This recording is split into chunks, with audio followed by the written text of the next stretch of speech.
Welcome to Maurya online academy. ನಾನು Chanmallu ಹೊಳಗೋಡಿ. KS online ತರಬೇತಿಯನ್ನ ಪಡೆದುಕೊಳ್ತಕ್ಕಂತ ವಿದ್ಯಾರ್ಥಿಗಳಿಗೆ April 2019ಕ್ಕೆ ಸಂಬಂಧಪಟ್ಟಂತೆ ಕರೆಂಟ್ ಅಫೇರ್ಸ್ ನ 15ನೇ ವಿಡಿಯೋ ಅಥವಾ ಪಾರ್ಟ್ 15 ವಿಡಿಯೋವನ್ನ ಇವತ್ತು ನಾನು ನಿಮಗೆ ಅಪ್ಲೋಡ್ ಮಾಡ್ತಾ ಇದ್ದೇನೆ. ಈ ಒಂದು ವಿಡಿಯೋದಲ್ಲಿ ಇಂಪಾರ್ಟೆಂಟ್ ಆಗಿರತಕ್ಕಂತ ಕ್ವಶನ್ಸ್ಗಳು, ಆನ್ಸರ್ಸ್ಗಳು ಹಾಗೂ ಅದಕ್ಕೆ ಸಂಬಂಧಪಟ್ಟಿರತಕ್ಕಂತ ಎಕ್ಸ್ಟ್ರಾ ಎಕ್ಸ್ಪ್ಲನೇಷನ್ ಕೂಡ ನಾನು ಇಲ್ಲಿ ನಿಮಗೆ ಮಾಡ್ತಾ ಇದ್ದೇನೆ. ಇಲ್ಲಿ ಮಾಡ್ತಕ್ಕಂತ ಈ ಎಕ್ಸ್ಟ್ರಾ ಎಕ್ಸ್ಪ್ಲನೇಷನ್ ನಿಮಗೆ ಮುಂದೆ ಬರಲಿರ್ತಕ್ಕಂತ KS, IAS ಮತ್ತು ಇತರ ಎಲ್ಲಾ ರೀತಿಯ ಕಾಂಪಿಟೇಟಿವ್ ಎಕ್ಸಾಮಿನೇಷನ್ಸ್ ಗಳಿಗೆ ತುಂಬಾ ಉಪಯುಕ್ತವಾಗ್ತದೆ ಅಂತಕ್ಕಂತ ಮಾತನ್ನು ಹೇಳಿ ಮೊದಲನೆಯ ಪ್ರಶ್ನೆಯನ್ನ ನೋಡೋಣ. ಈ ಕೆಳಗಿನ ಯಾವ ಕಂಪನಿಯು ಇತ್ತೀಚೆಗೆ ಏಪ್ರಿಲ್ 2019ರಲ್ಲಿ ತಾನು ಸೆಬಿಯಿಂದ NSE ಮತ್ತು BSE ಗೆ ಸಂಬಂಧಪಟ್ಟ ಷೇರುಗಳನ್ನು ಮಾರಾಟ ಮತ್ತು ಖರೀದಿ ಮಾಡಲು ಅನುಮತಿಯನ್ನು ಪಡೆದುಕೊಂಡಿದ್ದೇನೆ ಎಂದು ಘೋಷಿಸಿದೆ ಅಂತಕ್ಕಂತಹ ಪ್ರಶ್ನೆ ಇದೆ. ಇದರಲ್ಲಿ ನಮ್ಮ ಸರಿಯಾದ ಉತ್ತರ ಯಾವುದಾಗತ್ತೆ ಅಂತಂದ್ರೆ 4ನೇ ಉತ್ತರ ಆಗತ್ತೆ ಪೇಟಿಎಂ ಮನಿ ಅಂತಕ್ಕಂಥದ್ದು. ಇತ್ತೀಚೆಗೆ ಪೇಟಿಎಂ ಮನಿ ಅಂತಕ್ಕಂತ ಕಂಪನಿಯು BSE ಮತ್ತು NSE ಯಲ್ಲಿ ಬರ್ತಕ್ಕಂತ ಷೇರುಗಳನ್ನ ಮಾರಾಟ ಮಾಡ್ತಕ್ಕಂಥದ್ದು ಮತ್ತು ಖರೀದಿ ಮಾಡ್ತಕ್ಕಂತಹ ಒಂದು ಅನುಮತಿಯನ್ನ ಈ ಒಂದು ಸೆಬಿ ಅಂತಕ್ಕಂತ ಸಂಸ್ಥೆಯಿಂದ ಪಡೆದುಕೊಂಡಿದೆ. ಹಾಗಾಗಿ ನಮ್ಮ ಸರಿಯಾದ ಉತ್ತರ ಪೇಟಿಎಂ ಮನಿ ಅಂತಕ್ಕಂಥದ್ದಾಗತ್ತೆ.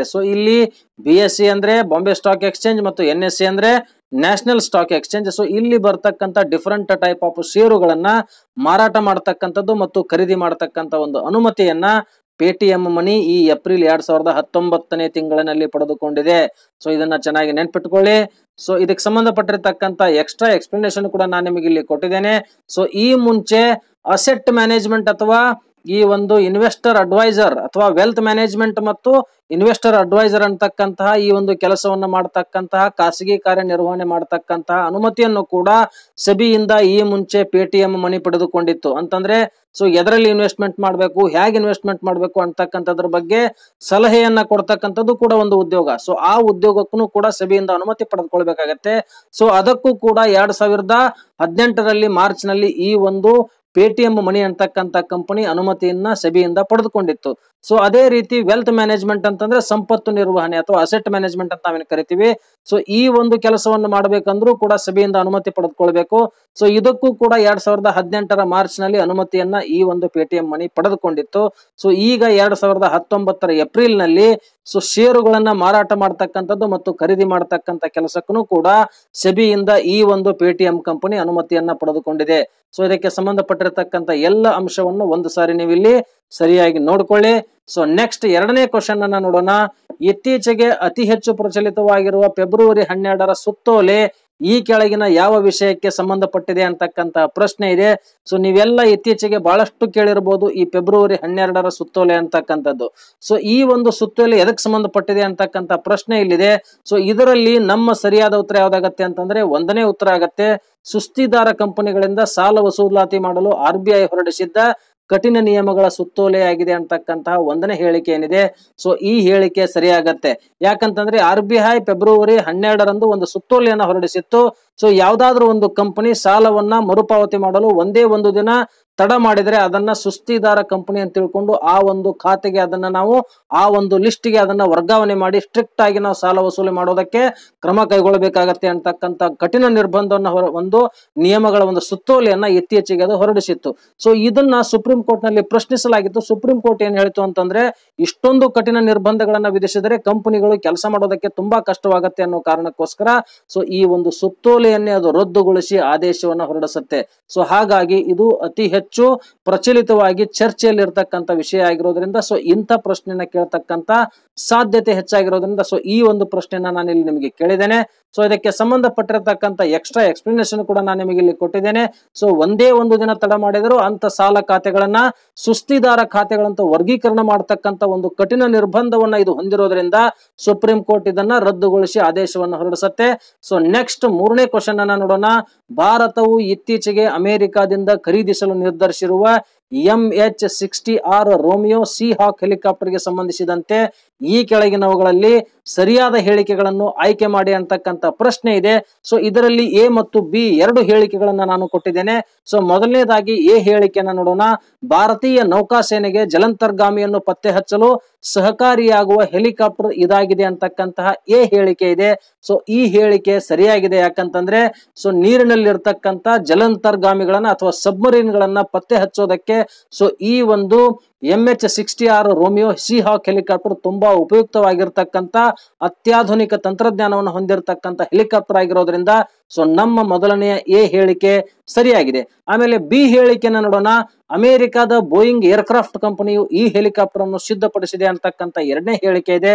ಸೊ ಈ ಹೇಳಿಕೆ ತಪ್ಪಾಗಿದೆ. ಯಾಕಂತಂದ್ರೆ ಈ ಒಂದು ಸೀಹಾಕ್ ಹೆಲಿಕಾಪ್ಟರ್ ಅನ್ನ ಅಮೆರಿಕದ ಲಾಕ್ಹೀಡ್ ಮಾರ್ಟಿನ್ ಅಂತಕ್ಕಂಥ ಕಂಪನಿ ಸಿದ್ಧಪಡಿಸಿರೋದ್ರಿಂದ ಸೊ ನಮ್ಮ ಬಿ ಹೇಳಿಕೆ ತಪ್ಪಾಗಿದೆ. ಎ ಹೇಳಿಕೆ ಸರಿಯಾಗಿದ್ದು ಬಿ ಹೇಳಿಕೆ ತಪ್ಪಾಗಿರೋದ್ರಿಂದ ಸೊ ನಮ್ಮ ಸರಿಯಾದ ಉತ್ತರ ಒಂದನೇ ಉತ್ತರ ಆಗತ್ತೆ, ಎ ಮಾತ್ರ ಸರಿ ಅಂತಕ್ಕಂಥದ್ದು. ಸೊ ಇದಕ್ಕೆ ಸಂಬಂಧಪಟ್ಟಿರ್ತಕ್ಕಂಥ ಎಕ್ಸ್ಟ್ರಾ ಎಕ್ಸ್ಪ್ಲನೇಷನ್ ಕೂಡ ನಾನು ನಿಮಗೆ ಇಲ್ಲಿ ಕೊಟ್ಟಿದ್ದೇನೆ. ಸೊ ಈ ಒಂದು MH-60R ರೋಮಿಯೋ ಸೀಹಾಕ್ ಹೆಲಿಕಾಪ್ಟರ್ ಅನ್ನ $2.6 ಬಿಲಿಯನ್ ಮೊತ್ತಕ್ಕೆ ಭಾರತ ಈ ಖರೀದಿಸಲು ಒಂದು ಒಪ್ಪಂದವನ್ನು ಮಾಡಿಕೊಂಡಿದೆ. ಸೊ ಇದಕ್ಕೆ ಅಮೆರಿಕ ದೇಶ ಅನುಮತಿಯನ್ನು ಕೂಡ ನೀಡಿದೆ. ಸೊ ಈ ಒಂದು ಸೀಹಾಕ್ ಹೆಲಿಕಾಪ್ಟರ್ ಅನ್ನ ಅಮೆರಿಕದ ಲಾಕ್ಹೀಡ್ ಮಾರ್ಟಿನ್ ಅಂತಕ್ಕಂಥ ಕಂಪನಿ ಈ ಹೆಲಿಕಾಪ್ಟರ್ ಅನ್ನ ಸಿದ್ಧಪಡಿಸಿದೆ ಅಂತಕ್ಕಂಥ ಎಕ್ಸ್ಟ್ರಾ ಎಕ್ಸ್ಪ್ಲನೇಷನ್ ಕೂಡ ನಾನು ನಿಮಗೆ ಇಲ್ಲಿ ಕೊಟ್ಟಿದ್ದೇನೆ. ಸೊ ನೆಕ್ಸ್ಟ್ 4ನೇ ಕ್ವಶನ್ ಅನ್ನು ನೋಡೋಣ. ಅನೈತಿಕ ಸಂಬಂಧ ಹೊಂದಿರುವವರಿಗೆ ಕಲ್ಲು ಹೊಡೆದು ಸಾಯಿಸುವ ಅತಿ ಕಠಿಣ ಹೊಸ ಶರಿಯಾ ಕಾನೂನನ್ನು ಇತ್ತೀಚೆಗೆ ಈ ಕೆಳಗಿನ ಯಾವ ರಾಷ್ಟ್ರವು ಜಾರಿಗೆ ತಂದಿದೆ ಅಂತಕ್ಕಂಥ ಪ್ರಶ್ನೆ ಇದೆ. ಸೊ ಇತ್ತೀಚೆಗೆ ಬ್ರೂನಿ ದೇಶ ಯಾರಾದ್ರೂ ಈ ಒಂದು ಅನೈತಿಕ ಸಂಬಂಧವನ್ನು ಹೊಂದಿದ್ರೆ ಅಥವಾ ಸಲಿಂಗ ಕಾಮದಲ್ಲಿ ಭಾಗವಹಿಸ್ತಕ್ಕಂಥ ಕೆಲಸವನ್ನ ಮಾಡಿದ್ರೆ ಅಂಥವರನ್ನ ಕಲ್ಲು ಹೊಡೆದು ಸಾಯಿಸ್ತಕ್ಕಂಥ ಒಂದು ಕಠಿಣವಾಗಿರ್ತಕ್ಕಂಥ ಶರಿಯಾ ಕಾನೂನನ್ನ ಜಾರಿಗೆ ತಂದಿದೆ. ಸೊ ಈ ಬ್ರೂನಿ ಅಂತಕ್ಕಂಥದ್ದು ಒಂದು ರಾಜಪ್ರಭುತ್ವವನ್ನು ಹೊಂದಿರತಕ್ಕಂಥ ರಾಷ್ಟ್ರ. ಇಲ್ಲಿ ಪ್ರಜಾಪ್ರಭುತ್ವ ಇಲ್ಲ. ಸೊ ಇಲ್ಲಿ ರಾಜನಾಗಿರ್ತಕ್ಕಂಥ ವ್ಯಕ್ತಿ ಈ ಒಂದು ನಿರ್ಧಾರವನ್ನು ತೆಗೆದುಕೊಂಡಿದ್ದಾನೆ. ಸೊ ಸುಲ್ತಾನ್ ಹಸನ್ ಅಲ್ ಬೋಲ್ಕಿಯಾ ಅಂತಕ್ಕಂಥ ರಾಜ ಸೊ ಬಹಳಷ್ಟು ವರ್ಷಗಳ 50 ವರ್ಷಗಳಿಂದಲೂ ಕೂಡ ಹೆಚ್ಚು ವರ್ಷಗಳ ಕಾಲ ಆಳ್ವಿಕೆ ನಡೆಸಿರ್ತಕ್ಕಂಥ ಒಬ್ಬ ರಾಜ ಸುಲ್ತಾನ್ ಹಸನ್ ಅಲ್ ಬೋಲ್ಕಿಯಾ ಅಂತಕ್ಕಂಥ ಒಂದು ರಾಜ ಏನ್ ಮಾಡ್ತಾನೆ ಅಂತಂದ್ರೆ 2013ರಲ್ಲಿಯೇ ಸೊ ಈ ಒಂದು ಕಠಿಣ ಕಾನೂನನ್ನ ಜಾರಿಗೆ ತರಬೇಕು ಅಂತಕ್ಕಂತಹ ಒಂದು ನಿರ್ಧಾರವನ್ನು ತೆಗೆದುಕೊಂಡಿರ್ತಾನೆ.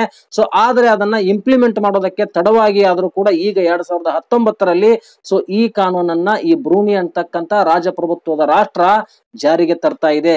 ಸೊ ಅಲ್ಲಿರ್ತಕ್ಕಂಥ ರಾಜನಾದ ಸುಲ್ತಾನ್ ಹಸನ್ ಅಲ್ ಬೋಲ್ಕಿಯಾ ಸೊ ಈ ಒಂದು ಆದೇಶವನ್ನು ಹೊರಡಿಸಿ ಇತ್ತೀಚೆಗೆ ಈ ಒಂದು ಕಾನೂನನ್ನ 2019ರಲ್ಲಿ ಜಾರಿಗೆ ತರೋದಕ್ಕೆ ನಿರ್ಧಾರ ತೆಗೆದುಕೊಳ್ಳಲಾಗಿದೆ. ಸೊ ಇದನ್ನ ಚೆನ್ನಾಗಿ ನೆನ್ಪಿಟ್ಕೊಳ್ಳಿ. ಸೊ ನೆಕ್ಸ್ಟ್ 5ನೇ ಕ್ವಶನ್ ಅನ್ನ ನೋಡೋಣ.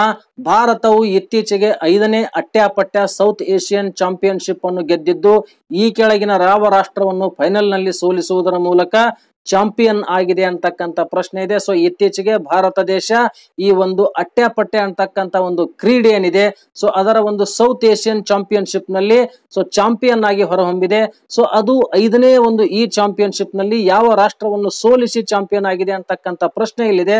ಸೊ ನಮ್ಮ ಸರಿಯಾದ ಉತ್ತರ ಭೂತಾನ್ ಆಗತ್ತೆ. ಸೊ ಭೂತಾನ್ ರಾಷ್ಟ್ರವನ್ನು ಸೋಲಿಸುವುದರ ಮೂಲಕ ಸೊ ಭಾರತ 5ನೇ ಅಟ್ಯಾಪಟ್ಯ ಸೌತ್ ಏಷ್ಯನ್ ಚಾಂಪಿಯನ್ಶಿಪ್ ಪಟ್ಟವನ್ನ ಕಟ್ಟಿಕೊಂಡಿದೆ.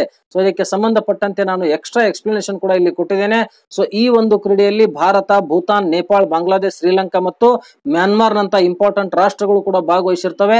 ಸೊ ಇದರಲ್ಲಿ ಭಾರತ ಚಾಂಪಿಯನ್ಶಿಪ್ ಅನ್ನ ಪಡೆದುಕೊಂಡಿದೆ ಅಂತಕ್ಕಂಥದನ್ನ ಎಕ್ಸ್ಟ್ರಾ ಎಕ್ಸ್ಪ್ಲನೇಷನ್ ಅಲ್ಲಿ ಕೂಡ ನಾನು ನಿಮಗೆ ಕೊಟ್ಟಿದ್ದೇನೆ. ಸೊ 6ನೇ ಪ್ರಶ್ನೆಯನ್ನು ನೋಡೋಣ. ಭಾರತೀಯ ಅಣುಶಕ್ತಿ ನಿಗಮದಿಂದ ಇತ್ತೀಚೆಗೆ ಟಾಟಾ ಪ್ರೊಜೆಕ್ಟ್ ಕಂಪನಿಯು ಈ ಕೆಳಗಿನ ಯಾವ ರಾಜ್ಯದಲ್ಲಿ 700 ಮೆಗಾವಾಟ್ ಸಾಮರ್ಥ್ಯದ ಅಣುಶಕ್ತಿ ಉತ್ಪಾದನೆಯನ್ನು ಮಾಡುವ ಗುತ್ತಿಗೆ ಆದೇಶವನ್ನ ಪಡೆದುಕೊಂಡಿದೆ ಅಂತಕ್ಕಂಥ ಒಂದು ಪ್ರಶ್ನೆ ಇದೆ. ಸೊ ಇದಕ್ಕೆ ನಮ್ಮ ಸರಿಯಾದ ಉತ್ತರ ಹರಿಯಾಣ ಆಗತ್ತೆ. ಯಾಕಂತಂದ್ರೆ ಇತ್ತೀಚೆಗೆ ಭಾರತೀಯ ಅಣುಶಕ್ತಿ ನಿಗಮದಿಂದ ಟಾಟಾ ಪ್ರೊಜೆಕ್ಟ್ ಅಂತಕ್ಕಂಥ ಒಂದು ಕಂಪನಿ ಏನಾಗಿದೆ ಅಂತಂದ್ರೆ 700 ಮೆಗಾವಾಟಿನ 2 ಘಟಕಗಳನ್ನ ಹರಿಯಾಣದಲ್ಲಿ ನಿರ್ಮಾಣ ಮಾಡೋದಕ್ಕೆ ಸೊ ಈ ಒಂದು ಗುತ್ತಿಗೆಯನ್ನ ಪಡೆದುಕೊಂಡಿದೆ. ಸೊ ಹಾಗಾಗಿ ನಮ್ಮ ಸರಿಯಾದ ಉತ್ತರ ಹರಿಯಾಣ ಆಗತ್ತೆ. ಸೊ ಇದಕ್ಕೆ ಸಂಬಂಧಪಟ್ಟಿರತಕ್ಕಂಥ ಎಕ್ಸ್ಟ್ರಾ ಎಕ್ಸ್ಪ್ಲನೇಷನ್ ಕೂಡ ನಾನು ನಿಮಗೆ ಇಲ್ಲಿ ಕೊಟ್ಟಿದ್ದೇನೆ. So Tata project company Gorakhpur Haryana ಅಣು ವಿದ್ಯುತ್ ಪರಿಯೋಜನೆಯ ಒಟ್ಟು 700 ಮೆಗಾವಾಟ್ ಸಾಮರ್ಥ್ಯದ 1 ಮತ್ತು 2ನೇ ಘಟಕಗಳನ್ನ ನಿರ್ಮಾಣ ಮಾಡೋದಕ್ಕೆ $321 ಮಿಲಿಯನ್ ಮೊತ್ತದ ಒಂದು ಗುತ್ತಿಗೆಯನ್ನ ಪಡೆದುಕೊಂಡಿದೆ ಅಂತಕ್ಕಂಥ ಎಕ್ಸ್ಟ್ರಾ ಎಕ್ಸ್ಪ್ಲನೇಷನ್ ಕೂಡ ನಾನು ನಿಮಗೆ ಇಲ್ಲಿ ಕೊಟ್ಟಿದ್ದೇನೆ. ಸೊ ನೆಕ್ಸ್ಟ್ ಕ್ವಶನ್ ಅನ್ನ ನೋಡೋಣ. ವಾಣಿಜ್ಯ ಉಪಯೋಗಕ್ಕಾಗಿ 5G ಸೇವೆಯನ್ನ ಆರಂಭಿಸಿದ ಮೊದಲ ರಾಷ್ಟ್ರ ಎಂಬ ಹೆಗ್ಗಳಿಕೆಗೆ ಈ ಕೆಳಗಿನ ಯಾವ ರಾಷ್ಟ್ರವು ಪಾತ್ರವಾಗಲಿದೆ ಅಂತಕ್ಕಂತಹ ಒಂದು ಪ್ರಶ್ನೆ ಇದೆ. ಸೊ ಇದಕ್ಕೆ ನಮ್ಮ ಸರಿಯಾದ ಉತ್ತರ ದಕ್ಷಿಣ ಕೊರಿಯಾ ಅಂತಕ್ಕಂಥದ್ದು ಸರಿಯಾದ ಉತ್ತರ ಆಗತ್ತೆ. ಸೊ ಇತ್ತೀಚೆಗೆ ನೀವೆಲ್ಲ ಮೊಬೈಲ್ ನಲ್ಲಿ ಬಳಸ್ತಿರ್ತಕ್ಕಂಥದ್ದು 4G ಸೊ ಈಗ 5G ಅನ್ನ ವಾಣಿಜ್ಯಿಕವಾಗಿ ಉಪಯೋಗ ತರ್ತಕ್ಕಂಥ ಒಂದು ಕೆಲಸವನ್ನ ದಕ್ಷಿಣ ಕೊರಿಯಾ ಮಾಡ್ತಾ ಇದೆ. ಸೊ ನಿಮಗೆಲ್ಲ ಗೊತ್ತಿರಬಹುದು ಸ್ಯಾಮ್ಸಂಗ್ S10 ಅಂತಕ್ಕಂಥ ಒಂದು ಮೊಬೈಲ್ ಏನು ಬಂದಿದೆ. ಸೊ ಆ ಮೊಬೈಲ್ ಮೂಲಕ 5G ತಂತ್ರಜ್ಞಾನವನ್ನ ವಾಣಿಜ್ಯೋಪಯೋಗವಾಗಿ ಬಳಕೆ ಮಾಡತಕ್ಕಂಥ ಕೆಲಸವನ್ನ ಮೊದಲನೆಯ ಬಾರಿ ದಕ್ಷಿಣ ಕೊರಿಯಾ ಮಾಡ್ತಾ ಇದೆ ಅಂದ್ರೆ ವಾಣಿಜ್ಯಿಕ ಉಪಯೋಗಕ್ಕಾಗಿ ಸೊ ಈ 5G ತಂತ್ರಜ್ಞಾನವನ್ನ ಸೊ ದಕ್ಷಿಣ ಕೊರಿಯಾ ಮೊಟ್ಟ ಮೊದಲ ಬಾರಿಗೆ ಇಡೀ ಜಗತ್ತಿನಲ್ಲಿ ಜಾರಿಗೆ ತರ್ತಾ ಇರೋದ್ರಿಂದ ಸೊ ಈ ಒಂದು 5G ತಂತ್ರಜ್ಞಾನವನ್ನ ವಾಣಿಜ್ಯ ಉಪಯೋಗಕ್ಕಾಗಿ ಮೊದಲು ಸ್ಟಾರ್ಟ್ ಮಾಡಿರ್ತಕ್ಕಂಥ ರಾಷ್ಟ್ರ ಎಂಬ ಹೆಗ್ಗಳಿಕೆಗೆ ದಕ್ಷಿಣ ಕೊರಿಯಾ ಪಾತ್ರವಾಗಲಿದೆ. ಸೊ ಇದರಿಂದ ಏನಾಗತ್ತೆ ಅಂತಂದ್ರೆ ಜಪಾನ್, ಚೀನಾ ಮತ್ತು ಅಮೆರಿಕ ರಾಷ್ಟ್ರಗಳೇನು 5G ತಂತ್ರಜ್ಞಾನವನ್ನ ಮೊದಲು ತರಬೇಕು ಅಂತ ಪ್ರಯತ್ನ ಮಾಡ್ತಾ ಇದ್ವು. ಸೊ ಅದಕ್ಕೆ ಈ ಒಂದು ದಕ್ಷಿಣ ಕೊರಿಯಾ ಶೆಡ್ ಹೊಡೆದು ಕಾಂಪಿಟೇಷನ್ ಮಾಡ್ತಾ ಇದೆ. ಸೊ ಇದೊಂದು ಇಂಪಾರ್ಟೆಂಟ್ ಡೆವಲಪ್ಮೆಂಟ್ ಆಗಿರೋದ್ರಿಂದ ಸೊ ಈ ಒಂದು ಮೊಬೈಲ್ ತಂತ್ರಜ್ಞಾನಕ್ಕೆ ಸಂಬಂಧಪಟ್ಟಿರ್ತಕ್ಕಂಥ ಇಂಪಾರ್ಟೆಂಟ್ ಕ್ವಶನ್ ಆಗಿರೋದ್ರಿಂದ ಸೊ ನಿಮಗೆ 5G ತಂತ್ರಜ್ಞಾನವನ್ನ ವಾಣಿಜ್ಯ ಉಪಯೋಗಕ್ಕಾಗಿ ಮೊದಲ ಬಾರಿಗೆ ಜಾರಿಗೆ ತಂದಿರತಕ್ಕಂಥ ರಾಷ್ಟ್ರ ಯಾವುದು ಅಂತಕ್ಕಂಥ ಪ್ರಶ್ನೆಯನ್ನ ನಿಮಗೆ ಕೇಳಿದಾಗ ದಕ್ಷಿಣ ಕೊರಿಯಾ ಅಂತಕ್ಕಂಥ ಉತ್ತರವನ್ನ ನೀವು ಹಾಕ್ಬೇಕಾಗತ್ತೆ. ಸೊ ಗ್ಯಾಲಕ್ಸಿ S10 ಅಂತಕ್ಕಂಥ ಒಂದು ಸ್ಯಾಮ್ಸಂಗ್ ಕಂಪನಿಯ ಫೋನ್ ಏನಿದೆ ಸೊ ಆ ಒಂದು ಫೋನಿನ ಮೂಲಕ ಈ ಒಂದು ಸೇವೆಯನ್ನ ಇದು ಜಾರಿಗೆ ತರೋದಕ್ಕೆ ಹೋಗ್ತಾ ಇದೆ. ಸೊ ನೆಕ್ಸ್ಟ್ ಕೊನೆಯದಾಗಿ 8ನೇ ಕ್ವಶನ್ ಅನ್ನ ನೋಡೋಣ. ಅಮೆರಿಕಾದಲ್ಲಿರುವ ಈ ಕೆಳಗಿನ ಯಾವ ನಗರ ಆಡಳಿತಕ್ಕೆ ಏಪ್ರಿಲ್ 2, 2019 ಕಪ್ಪು ಜನಾಂಗದ ಮಂಗಳಮುಖಿಯನ್ನು ಮೇಯರ್ ಆಗಿ ಚುನಾಯಿಸಲಾಗಿದೆ ಅಂತಕ್ಕಂತಹ ಪ್ರಶ್ನೆ ಇದೆ. ಸೊ ಈ ಒಂದು ಪ್ರಶ್ನೆಗೆ ನಮ್ಮ ಸರಿಯಾದ ಉತ್ತರ ಯಾವ್ದಾಗತ್ತೆ ಅಂತಂದ್ರೆ ಚಿಕಾಗೋ ಅಂತಕ್ಕಂಥದ್ದು ಆಗತ್ತೆ. ಸೊ ಈ ಚಿಕಾಗೋದಲ್ಲಿ ಸೊ ಈ ಒಂದು ನಗರ ಆಡಳಿತದಲ್ಲಿ ಮೇಯರ್ ಆಗಿ ಕಪ್ಪು ಜನಾಂಗದ ಮಂಗಳಮುಖಿಯನ್ನ ಚುನಾಯಿಸಲಾಗಿದೆ. ಸೊ ಹಾಗಾಗಿ ನಮ್ಮ ಸರಿಯಾದ ಉತ್ತರ ಚಿಕಾಗೋ ಆಗತ್ತೆ. ಸೊ ಇದಕ್ಕೆ ಸಂಬಂಧಪಟ್ಟಿರತಕ್ಕಂಥ ಎಕ್ಸ್ಟ್ರಾ ಎಕ್ಸ್ಪ್ಲನೇಷನ್ ಕೂಡ ನಾನು ನಿಮಗೆ ಇಲ್ಲಿ ಕೊಟ್ಟಿದ್ದೇನೆ. ಸೊ ಏಪ್ರಿಲ್ 2ನೇ ತಾರೀಕು 2019 ಚಿಕಾಗೋದಲ್ಲಿ ಸೊ ಆ ನಗರ ಆಡಳಿತದಲ್ಲಿ ಅಲ್ಲಿರ್ತಕ್ಕಂಥ ಎಲ್ಲ ಚುನಾಯಿತ ಪ್ರತಿನಿಧಿಗಳು ಸೇರಿ 56 ವರ್ಷದ ಲೋರಿ ಲೈಟ್ಫುಟ್ ಅಂತಕ್ಕಂಥ ಒಬ್ಬ ಈ ಒಂದು ಮಂಗಳಮುಖಿ ಮಹಿಳೆ ಏನಿದ್ದಾಳೆ ಸೊ ಇವರನ್ನ ಆಯ್ಕೆ ಮಾಡೋದರ ಮೂಲಕ ಅಂದ್ರೆ ಮೇಯರ್ ಹುದ್ದೆಗೆ ಆಯ್ಕೆ ಮಾಡೋದರ ಮೂಲಕ ಸೊ ಈ ಒಂದು ಒಳ್ಳೆಯ ಅವಕಾಶವನ್ನ ಕಪ್ಪು ಜನಾಂಗದ ಒಬ್ಬ ಮಂಗಳಮುಖಿ ಮಹಿಳೆಗೆ ಕೊಡ್ತಕ್ಕಂಥ ಉದಾರ ಗುಣವನ್ನ ಈ ಒಂದು ಚಿಕಾಗೋ ನಗರ ಆಡಳಿತ ತೋರಿಸಿದೆ. ಸೊ ಇದೊಂದು ಇಂಪಾರ್ಟೆಂಟ್ ಕ್ವಶನ್ ಆಗಿರೋದ್ರಿಂದ ಸೊ ನಿಮಗೆ ಮುಂದೆ ಬರ್ಲಿರ್ತಕ್ಕಂಥ ಎಕ್ಸಾಮಿನೇಷನ್ಸ್ ಗಳಲ್ಲಿ ಕೇಳತಕ್ಕಂಥ ಸಾಧ್ಯತೆ ಜಾಸ್ತಿ ಇದೆ ಅಂತಕ್ಕಂಥ ಮಾತನ್ನ ಹೇಳಿ ಸೊ ಇಲ್ಲಿಯವರೆಗೆ ನಿಮಗೆ ನಾನು ಏನು ಎಕ್ಸ್ಪ್ಲೇನ್ ಮಾಡಿದ್ದೇನೆ ಸೊ ಈ 8 ಇಂಪಾರ್ಟೆಂಟ್ ಕ್ವಶನ್ಸ್ ಗಳು ಸೊ ನಿಮಗೆ ಮುಂದೆ ಬರ್ಲಿರ್ತಕ್ಕಂಥ ಎಕ್ಸಾಮಿನೇಷನ್ಸ್ ಗಳಲ್ಲಿ ತುಂಬಾ ಹೆಲ್ಪ್ಫುಲ್ ಆಗ್ತಕ್ಕಂಥ ಕ್ವಶನ್ಸ್ ಗಳು ಅನ್ಕೊಂಡು ಸೊ ನನ್ನ ಈ ಒಂದು ವಿಡಿಯೋದಲ್ಲಿ ಬರ್ತಕ್ಕಂಥ ಎಕ್ಸ್ಪ್ಲನೇಷನ್ ನಿಮಗೆ ತುಂಬಾ ಇಷ್ಟವಾದಲ್ಲಿ ಸೊ ನಿಮ್ಮ ಫ್ರೆಂಡ್ಸ್ ಗಳಿಗೆ ಇದನ್ನ ಹೇಳ್ತಕ್ಕಂಥದ್ದು ಮತ್ತು ಅದಕ್ಕೆ ಸಂಬಂಧಪಟ್ಟಿರತಕ್ಕಂಥ ಅಂಶಗಳನ್ನ ಸೊ ನಿಮ್ಮ ಫ್ರೆಂಡ್ಸ್ ಗಳಿಗೆ ಇದನ್ನ ತಿಳಿಸಿ ಸೊ ನಮ್ಮ ಮೌರ್ಯ ಆನ್ಲೈನ್ ಅಕಾಡೆಮಿ ಎಷ್ಟು ಗುಣಮಟ್ಟದ ತರಬೇತಿಯನ್ನ ನಿಮಗೆ ನೀಡ್ತಾ ಇದೆ ಅಂತಕ್ಕಂತಹ ವಿಷಯವನ್ನ ಬೇರೆಯವರಿಗೂ ಕೂಡ ಪ್ರಸ್ತಾಪ ಮಾಡತಕ್ಕಂಥ ಕೆಲಸವನ್ನ ನೀವು ಮಾಡಿ ಅಂತಕ್ಕಂಥ ಮಾತನ್ನ ಹೇಳಿ ಸೊ ಇವತ್ತಿನ ನನ್ನ ಈ ಒಂದು ವಿಡಿಯೋವನ್ನ ಮುಕ್ತಾಯಗೊಳಿಸ್ತಾ ಇದ್ದೇನೆ. So with this I will conclude my today's explanation. Tomorrow I will come with new another video. So till then wait for me. Bye bye. So ಯಾರಾದ್ರೂ KS ಆನ್ಲೈನ್ ತರಬೇತಿಯನ್ನು ಪಡೆದುಕೊಳ್ಳೋದಕ್ಕೆ ಇಚ್ಛೆ ಇದ್ದವರು ಸೊ ನನ್ನ ಕಾಂಟ್ಯಾಕ್ಟ್ ನಂಬರ್ಗೆ ಕಾಂಟ್ಯಾಕ್ಟ್ ಮಾಡಿ. So ಈಗಲೂ ಕೂಡ ನೀವು ಆನ್ಲೈನ್ ತರಬೇತಿಗೆ ನಿಮ್ಮ ಒಂದು ಪ್ರವೇಶವನ್ನು ಪಡೆದುಕೊಳ್ಬಹುದು ಅಂತಕ್ಕಂಥ ಮಾತನ್ನ ಹೇಳಿ ಸೊ ಇವತ್ತಿನ ವಿಡಿಯೋ ಒಂದು ಮುಕ್ತಾಯ ಮಾಡ್ತಾ ಇದ್ದೇನೆ. ಬಾಯ್, ಥ್ಯಾಂಕ್ ಯು.